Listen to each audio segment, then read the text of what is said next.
Hi, this is Christy, ChristyMatthewsOnline.com and ChristyJMatthews.com. Hope you're having a great day. So I wanted to share with you 5 ways to prevent memory loss.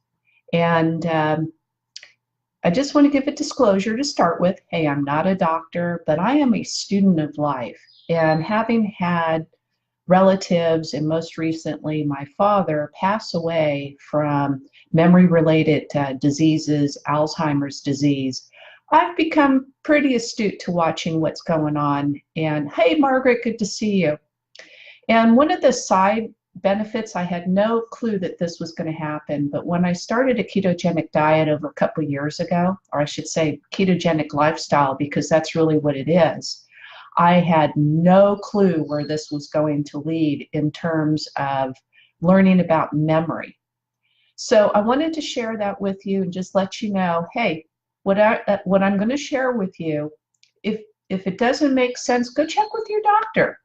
I'm not going to suggest anything to you that you're going to take or hurt you in some way, but check with your doctor if you're not sure.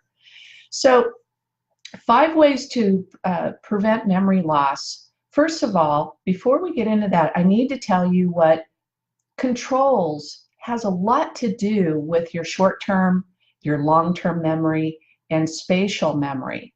And that is the area of the brain called the hippocampus. Now, the hippocampus is kind of like there's 2 of them, okay? There's one on each side of the deep inner part of the brain, and they're seahorse-shaped. And spatial memory has to do with our navigation system. So what that means is that finding your car in a parking lot, having time and space connections, that type of thing. That's that part of the brain. So when the hippocampus shrinks and it starts becoming diseased, what happens is that dementia and Alzheimer's symptoms start to appear. The research, excuse me, is very clear that that is an area of the brain that gets severely damaged. Excuse me, folks. Oh my goodness, let me take a drink here. Now, sorry about that. Researchers don't know exactly what the hippocampus does, but they do know that it has a role in memory and retrieving data. Here's the bad news, though. Our memory loss starts in our 30s. We can start developing Alzheimer's in our 30s. That's the bad news. The good news is that we can change that, because the hippocampus is the only area of the brain that's known now, okay, this is what they know now, that can actually has the capability of regenerating itself. And there's a factor that you want to do. Happy Thanksgiving to you, Margaret. It's called BDNF, and it's I've got it written down here. It's called brain-derived neurotrophic factor. And BDNF is a brain chemical that strengthens the synapses, or the gaps between the nerve cells in your brain, and it helps with communication of brain cells. Yes, I see that. Thank you for that message. You know, it's not something we hear of so much. Margaret is saying here that she has a friend who passed away in their 30s who had Alzheimer's disease. And that's something we don't hear so much about, but it does happen, and it does happen quite a bit. So having shared a little bit with you about what part of the brain is highly responsible for causing memory loss, let's talk about ways to prevent that, shall we? Now remember, BDNF is one of the most important things. It is the most important thing. You need to have that working for you, in other words. Now the best way to activate BDNF is through fasting. The researchers have found that when you fast, it will start creating a different fuel source. Actually, your body converts to a different fuel source. It goes from glucose to ketones. And ketones is a far better source of energy because it's longer lasting. And fasting seems to make the brain a little smarter because it needs to find food. And it's a survival mechanism that's happened way in the past. It's an evolutionary type of thing. Now, the second way to build BDNF is through aerobic exercise, and it's the non-stressful type. What do I mean? Take a long walk. Go 45 minutes to 60 minutes. You got to go over 30 minutes. So if you go 35, you're only going to get a little bit of benefit. You really want to go that extra time because it takes about 30 minutes with a walk before you really start activating, getting the aerobic benefit. So really to get the best benefit of non-stressful aerobic exercise is to go 45 to 60 minutes and take walks because it's not stressful on your body. The other thing about walking is that it increases your oxygen levels and it helps reduce the stress hormone cortisol. Now, the third way is B1 deficiencies. It's a thiamine deficiency, and when we're low on B1 or we're deficient in B1, what starts showing up is that we'll start having memory losses. Have you ever heard of the disease beriberi? Something we don't really hear of much anymore, but it is due specifically to thiamine deficiency.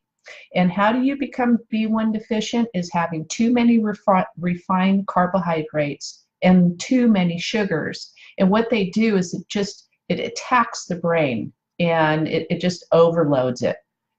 So what you want to do is make sure you reduce those sugars and you get your B1. Now, if you find that you are B1 deficient, maybe you've just got to try. It's okay to take B1 supplements, but not for a long term, maybe 2 weeks. But the best way to get your Bs is through nutritional yeast. Now, just a side note, have you ever heard the term that the B vitamins are your stress vitamins? This is why. Because the B vitamins helps protect your nervous system from stress. So I find it interesting that B1 is a major component in that. So, but you don't want to get out of balance with your Bs. Nutritional yeast is a combination of all the B vitamins, but if you need that boost to B1, take it for a short period of time and then complement that with nutritional yeast so that you're getting the best, you're getting all of the B vitamins. Number 4 is to reduce your cortisol level by reducing stress. Stress is all around us, but it's how we're reacting to stress and how we interpret stress. So we want to really work on that. If we have to step out of a stressful situation, and you know, stress hits us in all different ways. I mean, if you're an introverted kind of person and you're around large crowds, even though it's a happy place perhaps, you can still get stressed from that. So you might have to step out of the room or step out of the environment, take a few minutes to chill, and then go back in. So stress isn't always a negative thing, but stress is stress, and it's hard on our bodies. So if you're feeling stressed in some sort of way, go step away from it for a while so that you can work on getting your cortisol levels down.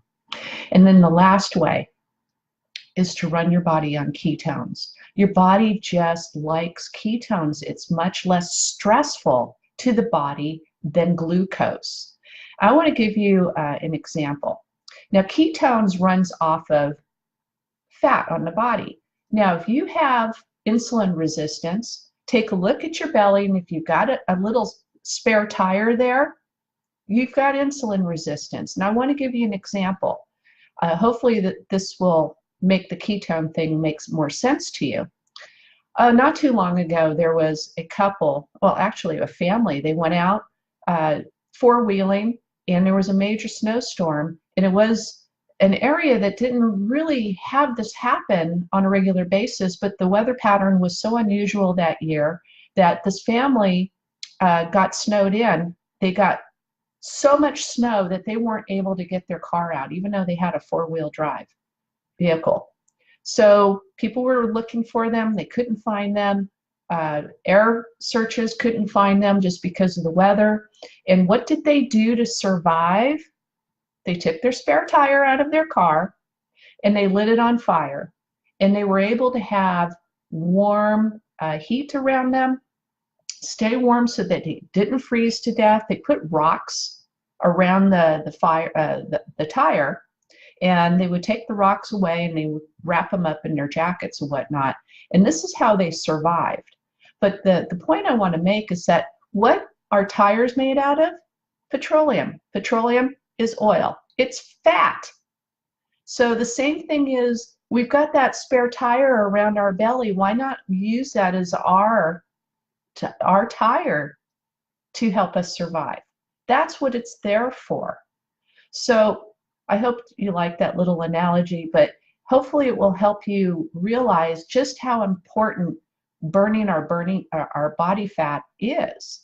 So research has shown that people who are having Alzheimer's symptoms, they do pretty well with supplementation of exogenous ketones. But let's try to prevent that from even happening and get your body to burn ketones rather than glucose. And how do you do that?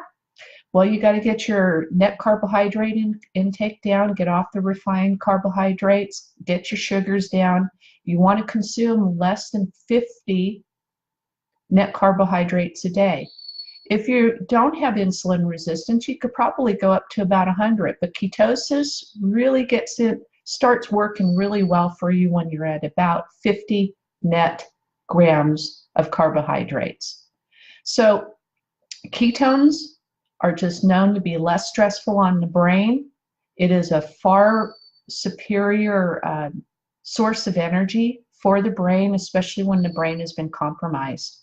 So folks, I hope that these tips help you out, especially our entrepreneur friends. You work so doggone hard. Let's keep our brain healthy. And it doesn't matter whether you're not, I'm just thinking what I just said. It doesn't matter if we're an entrepreneur or not. We just want to help those, especially our loved ones who are having some problems, maybe to make their lives a little bit more comfortable by incorporating some of these steps. And let's do this before severe memory loss starts to take place. So folks, you have a great day. Hope you got some value out of today's video. If you like the content that I'm sharing with you, go and visit my websites. I really appreciate you doing that at ChristyJMatthews.com. That's my blog where I have articles and videos. I have some resources there. And then over at ChristyMatthewsOnline.com, that's my site with free training and dynamic content that I'm sure that you're going to really enjoy. So go visit both sites. I hope to see you again soon. Take care, and until next time, have a great day.